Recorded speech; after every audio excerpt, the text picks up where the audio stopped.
Inilah saatnya untuk acara Batik, Bincang Indonesia Tiongkok. Baik pendengar, kita kembali lagi di Batik, Bincang Indonesia Tiongkok. Dengan saya Bagas Sumarlan. Dan juga saya Adelia Astari. Kita mengingat beberapa bulan yang lalu, tepatnya tanggal 1 Oktober 2019, memang adalah peringatan berdirinya Republik Rakyat Tiongkok nih Del, atau RRT, yang ke-70 ya tahun ini ya Del ya. Wah, ini meriah banget kemarin Del. Banyak sekali pawai-pawai dan atraksi-atraksi dari berbagai macam angkatan yang ada di Tiongkok nih. Iya, betul. Ada kembang api, ya biasalah ya kalau perayaan itu kan pasti ada yang kayak gitu ya. Ada pengibaran bendera itu udah pasti, dan simbol-simbol perayaan sejenisnya lah yang dihadirkan di Tiongkok, Adel. Nah, pada Hari Nasional Tiongkok itu juga pertunjukan pawai massa ini juga ditunjukkan di sana. Tiongkok bahkan menjadi perhatian dunia ya untuk bisa melihat seperti apa kemewahannya. Betul. Jadi kita masih ingat banget tuh kemarin ya, tanggal 1 Oktober. Meriah sekali. Betul. Terus juga pameran alusistanya bagus-bagus gitu ya. Senjatanya, perlengkapan militernya juga canggih juga, teknologi yang digunakan gitu ya. Tapi ini Del, kan kalau nggak salah kan dia udah lama 70 tahun ya. Padahal kan kita juga udah 74 ya. Iya benar, usianya untuk sebagai rakyat Republik Rakyat Tiongkok gitu, 70 tahun. Kalau umur aslinya ya sudah dari zaman dinasti, tapi ketika berubah menjadi Republik Rakyat Tiongkok ini sudah 70 tahun. Indonesia merdeka sudah 74 tahun. Benar. Nah, ya pendengar, berkaitan dengan hal tersebut di studio sudah hadir Pak Andi Chu yang akan menjelaskan lebih lanjut mengenai sedikit flashback gitu ya, perayaan hari ulang tahun Tiongkok yang ke-70 kemarin, yang memamerkan atau ada parade-parade militer dari Tiongkok yang menakjubkan juga bagi kita yang melihat. Dan kita langsung sapa. Selamat pagi Pak Andi. Halo, selamat pagi Mas Bagas, Adel, dan juga semua pendengar. Iya, kemarin itu kan banyak sekali ya Pak Andi ya, pawai-pawai, terus juga parade. Nah, yang paling menarik ini parade militernya begitu, karena di sana ditampilkan alat-alat militernya, mulai dari kendaraan, lalu juga bagian-bagian lainnya juga yang menarik buat dilihat oleh dunia juga. Nah, kalau menurut Pak Andi sendiri ini seperti apa nih Pak? Parade militer ini memang setiap tahun menjadi perhatian dari dunia ya, karena memang setiap tahun ini itulah yang ditunggu-tunggu gitu. Walaupun kalau pada saat kita melihat parade itu, pada saat saya sendiri waktu itu melihat siaran langsungnya, memang rasanya itu sangat luar biasa. Tetapi mungkin hanya dengan melihat kita tidak tahu yang mereka pamerkan itu sebenarnya apa. Khususnya warga Indonesia ini kan nggak ngerti banget gitu. Oh, taunya itu mah tank lah pokoknya gitu kan. Oh, pesawat gitu kan. Tapi lebih jelas ini seperti apa sebenarnya itu Pak Andi? Betul. Jadi sebenarnya yang ingin ditampilkan di sana adalah teknologi dari negara Tiongkok itu sendiri. Ya, khususnya teknologi alutista tersebut gitu. Nah, banyak sekali teknologi baru yang mungkin beberapa yang menjadi perhatian dari media adalah adanya pesawat tanpa awak ya, atau sering kita kenal sebagai drone itu. Nah, tapi mereka sudah berhasil mengembangkan pesawat tanpa awak itu yang tak terlihat. Jadi pada saat dibutuhkan untuk mencari informasi atau memata-matai dan sebagainya dalam satu kondisi perang ya, nah itu bisa tak terlihat gitu oleh mata gitu. Kemudian juga ada peluru kendali teknologi terbaru yang dinamakan Tongfeng 41. Nah, Tongfeng 41 ini disebut-sebut saat ini sebagai satu peluru kendali dengan jarak jelajah terjauh di dunia, bisa mencapai 15.000 km. Oh iya, dan itu kabarnya bisa menjangkau daratan Amerika Serikat nih bahkan dalam 30 menit. Iya. Betul. Wah. Kemarin saya ada kereta cepat Surabaya Jakarta aja kayaknya belum bisa segitu ya. Betul. Jadi mungkin ya banyak orang berpendapat bahwa parade militer ini adalah untuk mungkin menakut-nakuti ataupun untuk menunjukkan kekuatan kepada dunia luar, khususnya Amerika dan apalagi ini disebut peluru kendali Tongfeng 41 ini bisa mencapai Amerika Serikat dalam waktu 30 menit gitu. Tapi tentunya negara manapun kita percaya bahwa semuanya menjunjung tinggi perdamaian. Betul, gitu perdamaian. Ya. Dan juga juru bicara dari pihak militer dari Tiongkok juga mengatakan bahwa teknologi alutista atau pertahanan dari Tiongkok ini yang dikembangkan dengan teknologi yang begitu canggih, walaupun bisa mungkin menyerang atau bagaimana, tetapi tetap Tiongkok itu posisinya atau kebijakan yang mereka jalankan adalah untuk posisi pertahanan. Jadi bukan untuk menyerang atau menginvasi atau dan sebagainya, yang jelas untuk mempertahankan diri gitu. Dan salah satu tujuan lainnya mengadakan parade militer seperti ini adalah untuk meningkatkan rasa kebanggaan sebagai satu bangsa atau sebagai satu negara. Rasa cinta tanah air begitu. Betul. Pada saat kita melihat negara sudah memiliki kekuatan yang begitu besar, tentu sebagai warga negara akan punya satu kebanggaan. Betul.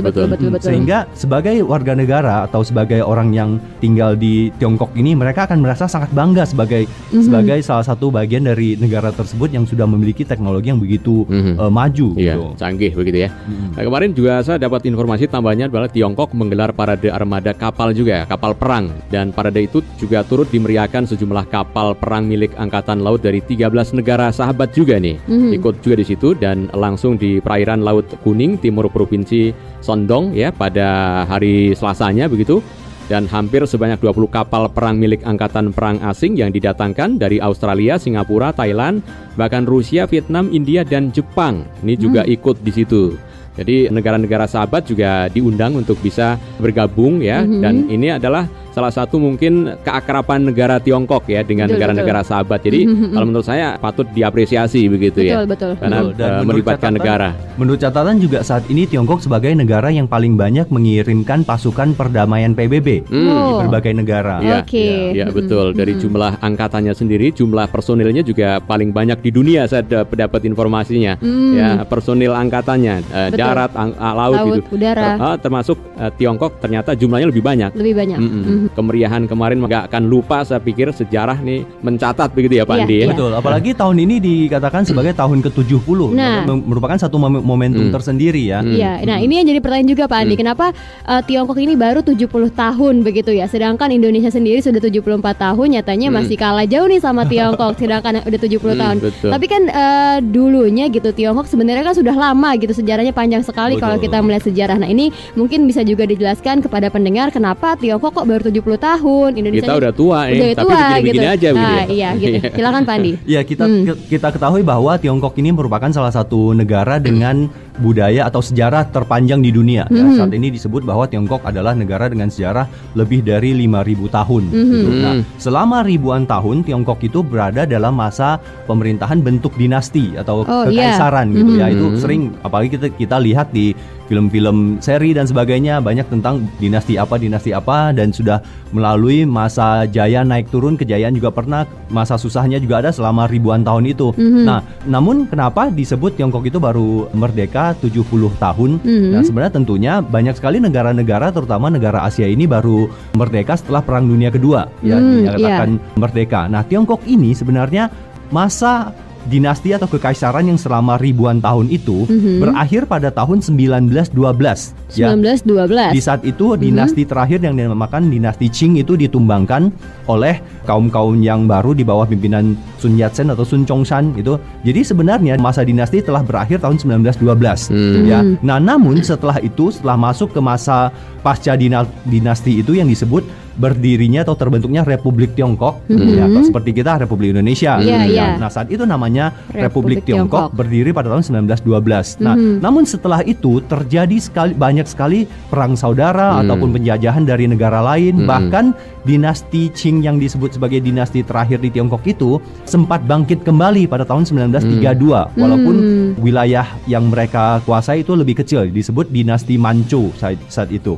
Ya, jadi 1912 zaman dinasti disebut berakhir, namun 1932 sempat muncul kembali, tapi karena banyak sekali perpecahan di berbagai daerah dan juga perang saudara, gitu ya. Kemudian masuk lagi ke masa penjajahan Perang Dunia Pertama, Perang Dunia Kedua, terutama pada saat Perang Dunia Kedua ini Tiongkok bertempur atau dijajah oleh Jepang saat itu. Ya. Dan saat itu boleh dikatakan Tiongkok itu mengalami masa perang yang sangat-sangat sulit, di mana mungkin pernah kita baca dalam sejarah ada peristiwa pembunuhan besar-besaran di kota Nanjing oleh tentara Jepang pada 13 Desember 1937 ya. Namun ini yang menjadi polemik terus sampai saat ini karena Jepang menghapuskan itu dari sejarah. Mereka mengatakan tidak pernah terjadi, sedangkan Tiongkok mereka mencatat itu di kota Nanjing yang saat itu adalah ibu kota dari Tiongkok. Saat ini kan Beijing ya.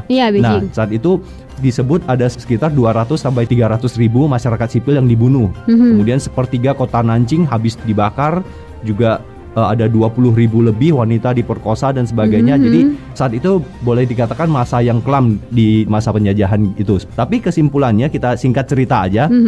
Setelah berperang dengan Jepang ini, kemudian Tiongkok saat itu beraliansi dengan Inggris dan Amerika Serikat berhasil mengalahkan Jepang, di mana tentu kita tahu Perang Dunia Kedua berakhir saat Amerika mengebom Hiroshima dan Nagasaki gitu ya. Nah, di saat itu dikatakan bahwa salah satu pesawat pengebom itu bergerak dari kota Chengdu, dari Tiongkok gitu. Nah, setelah itu Jepang menyatakan kalah, lalu Tiongkok pada saat itu 1945 boleh dikatakan terbebas dari Jepang ya. Namun saat itu masih terus terjadi perang saudara atau perebutan kekuasaan. Nah, dua kekuatan yang paling besar saat itu adalah Kuomintang atau Partai Nasionalis dan Kongcantang atau Partai Komunis. Nah, terjadilah pecah perang saudara hingga pada akhirnya tahun 1949 ini Kuomintang atau Partai Nasionalis yang sejak awalnya mulai berkuasa di Tiongkok kalah dalam perang saudara tersebut dan terdesak menuju ke Pulau Taiwan. Nah, lalu pada tahun 1949 ini Partai Komunis yang menang perang saudara ini mendeklarasikan terbentuknya Republik Rakyat Tiongkok. Di mana awalnya Tiongkok itu nama lengkapnya Republik Tiongkok. Ya. Nah, tapi Partai Nasionalis ini yang dulunya memiliki kekuatan begitu besar di Tiongkok masih punya kekuatan atau pengaruh sehingga mereka membentuk pemerintahan sendiri di Taiwan saat ini. Sehingga Taiwan nama lengkapnya adalah Republik Tiongkok yang dahulu itu, sehingga Taiwan disebut saat ini sudah merdeka 108 tahun atau berapa? 108 gitu ya. Jadi kenapa lebih lama dari Tiongkok yang asalnya? Itu karena mereka meneruskan masa Republik Tiongkok itu. Ngitungnya berarti dia dari yang pas habis masa dinasti itu, karena dari Republik Tiongkok itu sampai akhirnya pindah ke Taiwan, jadi dia hitungnya ada 108 tahun gitu ya sudah berdirinya. Jadi melanjutkan dari yang tadinya ada di Tiongkok yang sekarang jadi RRT pindah ke Taiwan, jadi ada 108 tahun gitu berdirinya. Sedangkan Republik Rakyat Tiongkok sendiri dideklarasikan berdiri pada tanggal 1 Oktober 1949. Makanya sampai tahun ini adalah tahun ke-70. Jadi saya membaca juga di beberapa media nasional kita, mereka menyebutnya, saya rasa itu cukup tepat juga. Mereka tidak menyebut sebagai hari kemerdekaan Tiongkok yang ke-70. Mereka menyatakan itu adalah peringatan kekuasaan Partai Komunis di Tiongkok selama 70 tahun gitu. Benar, itu lebih tepatnya ya. Baik, Pak Andi, terima kasih atas waktu dan penjelasannya di Batik Bincang Indonesia Tiongkok pagi hari ini. Semoga informasi yang disampaikan Pak Andi bermanfaat juga untuk saya, Adel, dan juga pendengar yang sedang mendengarkan pagi hari ini. Terima kasih Pak Andi atas waktunya. Selamat pagi. Selamat pagi. Oke, untuk Anda pendengar yang mau ikutan menanggapi, mengomentari dari obrolan kita berdua pagi hari ini, boleh Anda kirimkan lewat WhatsApp di 0812 99 888 738. Sekali lagi, ketik nama spasi alamat spasi komentarnya ya. Kirimnya ke 0812 99 888 738. Terima kasih untuk partisipasi Anda pagi hari ini. Langsung saja kita berdua pamit, Adel. Iya, Bagas. Saya Bagas Sumarlan. Saya Adelia Astari. Selamat pagi dan sampai jumpa. Demikian telah Anda ikuti acara Batik Bincang Indonesia Tiongkok. Terima kasih atas perhatian Anda dan sampai jumpa.